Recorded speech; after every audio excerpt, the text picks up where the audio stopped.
आज हम लोग देखेंगे विद्युत ऋणात्मकता। ठीक है, तो विद्युत ऋणात्मकता क्या होते हैं देखते हैं। किसी तत्व की विद्युत ऋणात्मकता उसके परमाणुओं की वह प्रवृत्ति है जो कोवैलेंट बॉन्ड या फिर सहसंयोजक बंध के सहभाजित इलेक्ट्रॉन युग्म को अपनी ओर आकर्षित करती है।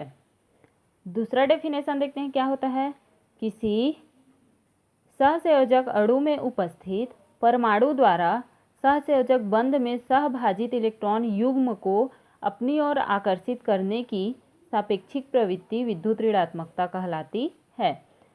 या फिर अपने वर्ड्स में बोल सकते हो, किसी भी परमाणु के इलेक्ट्रॉन को अपनी ओर आकर्षित करने के लिए जो ऊर्जा की आवश्यकता होती है या फिर जो प्रवृत्ति होती है उसको विद्युत ऋणात्मकता कहते हैं। जैसे कि मैं आपको HCl का एग्जाम्पल बता रही हूँ।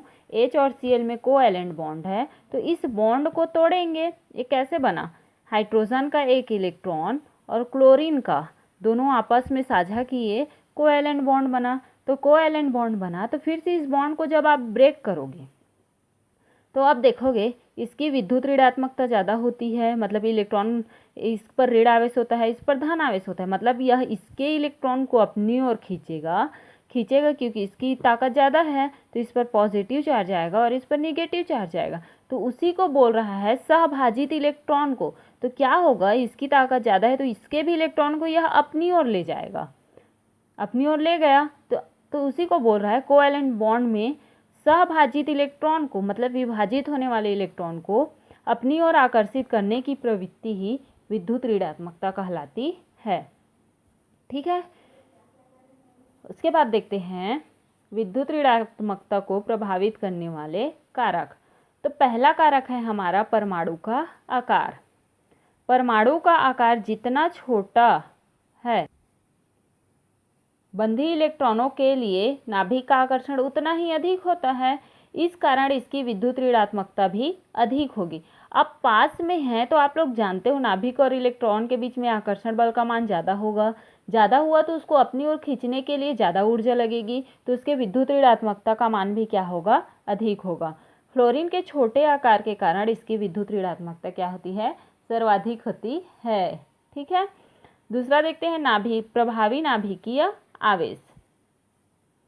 परमाणु आकार निश्चित रहते हुए नाभिकीय आवेश बढ़ने से आकर्षण बल का मान बढ़ेगा, जिससे विद्युत ऋणात्मकता भी क्या हो जाएगी, आपकी बढ़ जाएगी।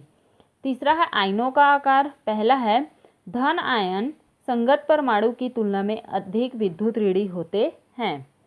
क्यों होगा, धन आयन है मतलब आप जान रहे हो, जैसे कि धनात्मक है मतलब उसको इलेक्ट्रॉन चाहिए, मतलब उसके पास खाली जगह है, तो आप बोल सकते हो कि उसके पास खाली जगह है। आप देख के भी बता सकते हो कि इसकी विद्युत ऋणात्मकता क्या है, ज़्यादा है। ऋण आयन की विद्युत ऋणात्मकता संगत परमाणु से क्या होगी, कम होगी, क्योंकि उसके पास पहले से एक्स्ट्रा है। ठीक है, चौथा है ऑक्सीकरण अवस्था। किसी तत्व का परमाणु जितना उच्च ऑक्सीकरण अवस्था में होगा उस पर धन आवेश क्या होगा, अधिक होगी। उच्च धन आवेश के कारण उसकी इलेक्ट्रॉन को आकर्षित करने की क्षमता भी क्या हो जाएगी, अधिक होगी। जितना ज़्यादा धन आवेश होगा वह उतनी ही ज़्यादा इलेक्ट्रॉन को अपनी ओर अट्रैक्ट कर सकती है, जिससे क्या होगा, उसके विद्युत ऋणात्मकता का मान भी क्या हो जाएगा, उच्च हो जाएगा। तो आप क्या बोल सकते हो, उच्च ऑक्सीकरण अवस्था के होने के कारण उसकी विद्युत ऋणात्मकता का मान भी क्या होगा, उच्च होगा। इतना तो हो गए उसको प्रभावित करने वाले कारक। अब आवर्त सारणी में विद्युत ऋणात्मकता का क्या क्या प्रभाव पड़ सकता है उसको देखते हैं।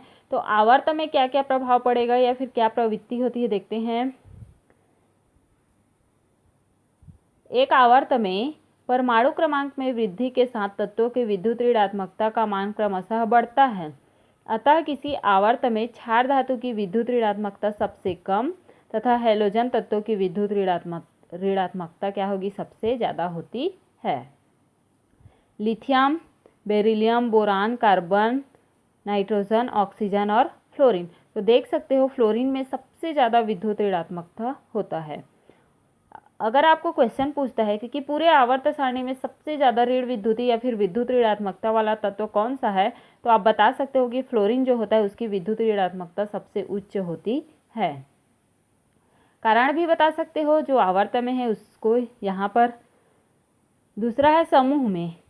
एक समूह में सामान्यतः परमाणु क्रमांक में वृद्धि के साथ विद्युत ऋणात्मकता का मान कम होने लगता है। समूह 17 में फ्लोरीन की विद्युत ऋणात्मकता उच्च तथा आयोडीन की निम्न होती है।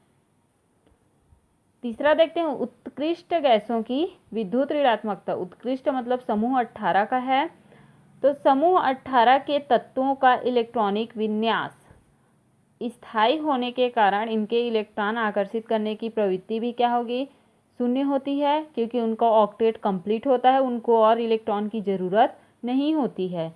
इसी कारण से उनकी प्रवृत्ति शून्य होती है, अतः इनकी विद्युत ऋणात्मकता का मान भी क्या हो जाएगा, शून्य हो जाएगा।